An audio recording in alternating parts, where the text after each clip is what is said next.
Vamos pegar aí uma das mais famosas, Titanic. Então, essa é a única que eu não conto no livro. Você não conta? Não. Por quê? Mas por Escolheu quê? não contar? É a única... Foi de propósito. Ah, é? É a única história que eu não contei, não vou contar. E, na verdade, nem Não tem... tem nem vontade de não fazer tenho. algo E vou te só falar, sobre eu não tenho vontade, sei lá, uma questão de bom senso. Já se publicou tanta coisa sobre o Titanic, já se escreveu tanto sobre o Titanic, tem tanto material documentado sobre o Titanic que seria uma petulância, uma arrogância eu tentar escrever a história Mas do Titanic. o Titanic, As minhas histórias são muito curtas, então ficaria muito superficial. Então, ele tem um fascínio, ele desperta Tem. um fascínio tão grande Tem. que, sim, é o que mais foi escrito sobre Sim. ele, o que mais foi falado, o que mais é contado é sobre ele. E tudo que aparece sobre ele tem público para isso. Com É certeza, incrível. com certeza. Qualquer coisa que se faça, se falou do Titanic, tem muito público Para para você isso. ter uma ideia, o filme Titanic, completou 25 anos agora em janeiro, está em cartaz. Tá em cartaz e, tipo assim, o pessoal indo assistir. E eu vou assistir Sim. de novo também, Sim. porque agora em Eu, 3D, na verdade, também né? tenho vontade de voltar a ver. Mas aquele filme lá é até legal da gente falar, né? Que ele foi um negócio histórico, né? Porque o diretor, né? Sim. James Cameron, né? Sim. Para quem não sabe, o James Cameron, ele é meio que um explorador também, né? E Bem conceituado. inclusive. bem conceituado, né? E quando lançou o filme, ele deu toda uma nova, digamos, interpretação, né? Sim. Para o lance de Sim. como ele afundou. Tanto né? que agora, com a volta do filme, 25 anos, começaram a surgir questionamentos se o personagem do Leonardo DiCaprio poderia ter sobrevivido. Ah, isso aí, o pessoal, desde o primeiro dia, o pessoal fala. Por que ele não subiu na Exatamente, madeira? na porta. Né? E aí começou a se estudar se a porta... É uma porta que não existiu, né? Que se ela aguentaria Isso, o pessoal os dois ali. Sim, fazendo cálculos para ver como que ele tinha que subir, por que lado subir, Exatamente. para que ficasse os dois ali em E aquilo cima. ali, aquela parte é uma ficção, a gente Sim, sabe, né? sim. No filme tem muita coisa... Inclusive, os dois é uma ficção. Sim. Tanto que ele falou. Sim. Esses dois personagens não existe na história do Titanic algo relacionado com a história que foi contada naquele filme, do romance deles. É totalmente ficção. Mas o Titanic tem uma legião enorme, De fãs. mundial de Tem. fãs. Mas vem cá, uma coisa do Titanic, o que aparentemente acontece é que cada vez que o pessoal vai lá e investiga mais um pouco, vê, meio que sempre aparece alguma coisa nova, né? Ou não? Sim, sim. Qualquer imagem que eles produzam do Titanic hoje é uma imagem que nunca ninguém viu. Uma nova imagem. Se ele penetrar num cômodo interno do navio que o robozinho antes não entrou, é uma nova coisa, né? coisa nova, né? Então, o fascínio do Titanic vai durar ainda um bom tempo. Porque até que o navio se deteriore inteiro, fique... Né? Eles nunca pensaram em tirar ele lá de lá? Não, é impossível. É impossível, a né? profundidade que ele está. Que profundidade que ele está?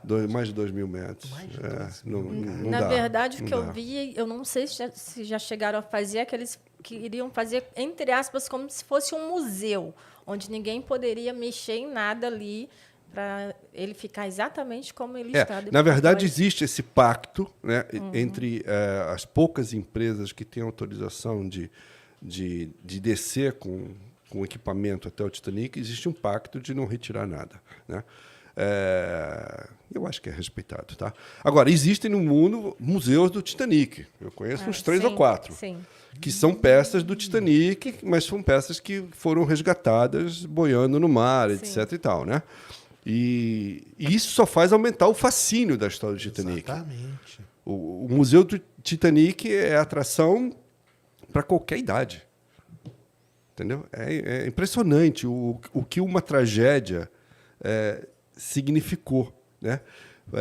As pessoas têm verdadeiro fascínio no Titanic. E, por ser um navio grande, por ser uma história que envolveu 2.000 pessoas, na verdade, contar os tripulantes.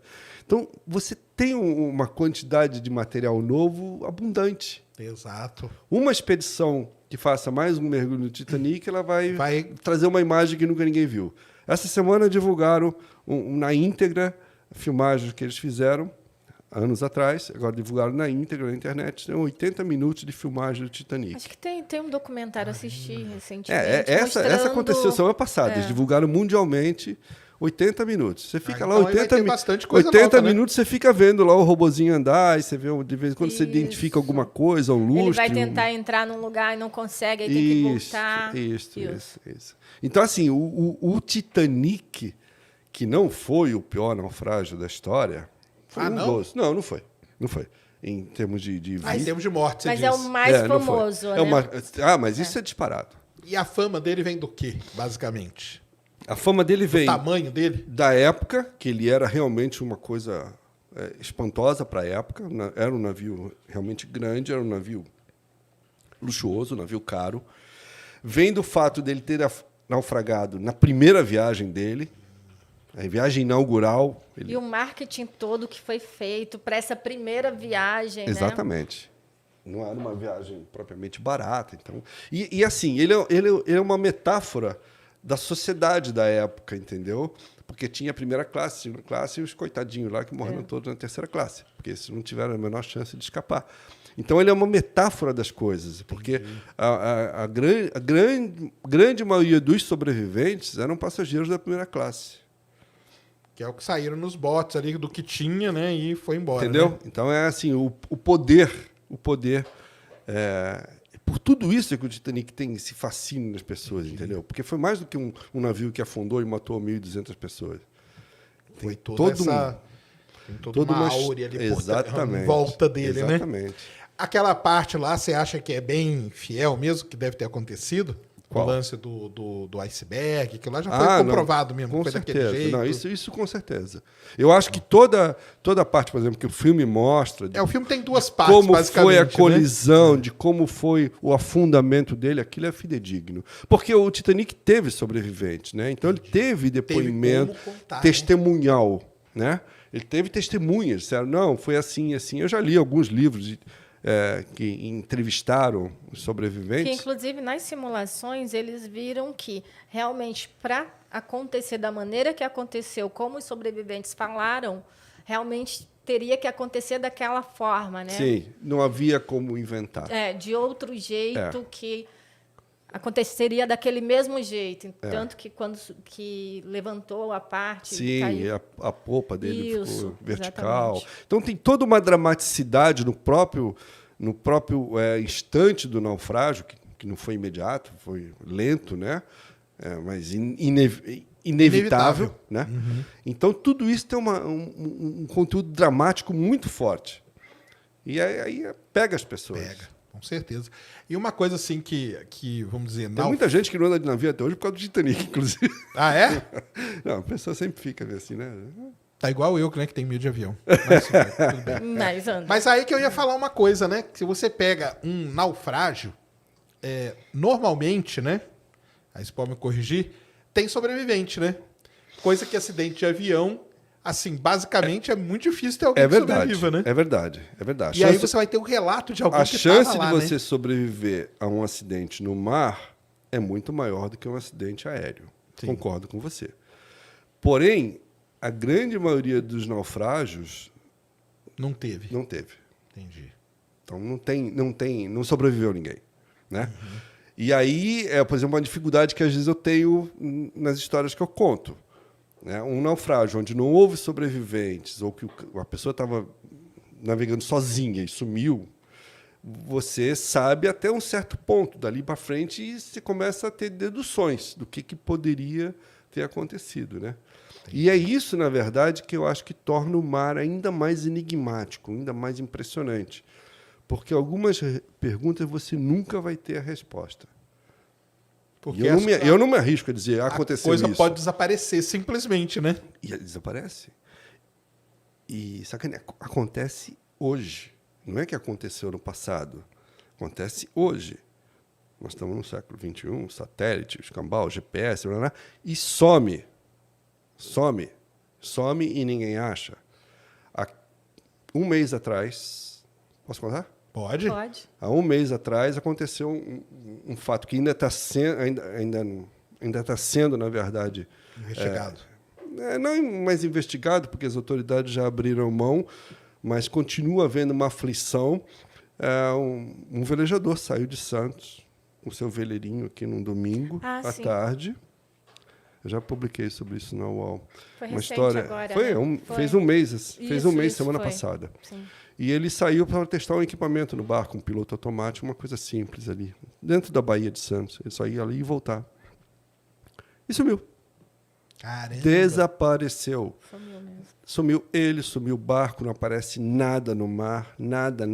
Inclusive, já encerraram as buscas. Oficialmente, sim. A Marinha diz que está em alerta. Eu não sei muito bem o que significa estar em alerta.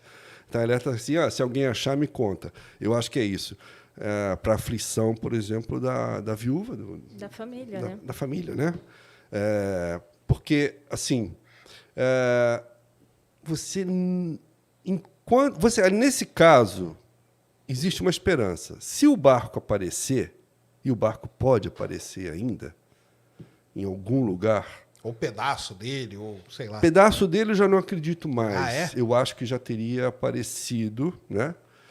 Mas se o barco aparecer inteiro, o que pode acontecer, só que ele pode aparecer lá na África.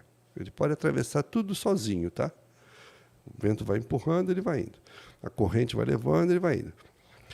Se aparecer o barco, você tem pelo menos algo para examinar e tentar deduzir o que pode ter acontecido. Se teve algum assalto. Ou, eventualmente, né? até achar a pessoa morta lá dentro. Sim. Né? Não é descartável. Mas o estranho é exatamente essa questão, o desaparecimento do barco em si. Exatamente. O barco desapareceu, nunca apareceu nada boiando no mar, uma almofada, nada, uma boia, nada. Nenhum sinal, obviamente, do velejador, que estava sozinho.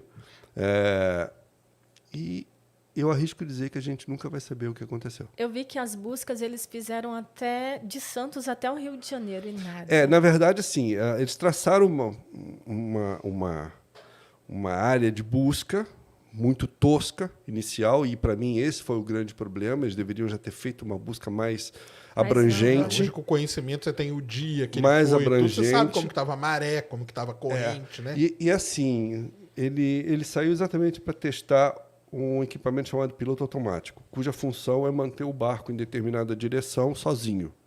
Tá? Ele saiu para testar esse equipamento. E aí, seja lá o que aconteceu, né? Uma das hipóteses, que eu acho que é a mais provável, mas é mera suposição minha, eu acho que ele caiu no mar, por algum motivo. E o barco continuou, né? Exatamente. O barco estava no piloto automático, o barco estava no motor, e o piloto automático estava mandando ele nessa direção. Tá? Então, eu acho que aconteceu isso. Ou, outra hipótese, que ele tenha tido mal súbito, desmaiou dentro do barco, etc. Tal, enfim. E o barco foi. E aí, imediatamente, quando deram falta do barco, no dia seguinte de manhã, o pessoal começou a fazer contas, etc. E tal, falou, olha, ele deve ter ido nessa direção e, pela autonomia que o barco tem de combustível, ele pode chegar até 100, 120 milhas da costa, que é bastante, são 200 quilômetros da costa. Está já bem longe.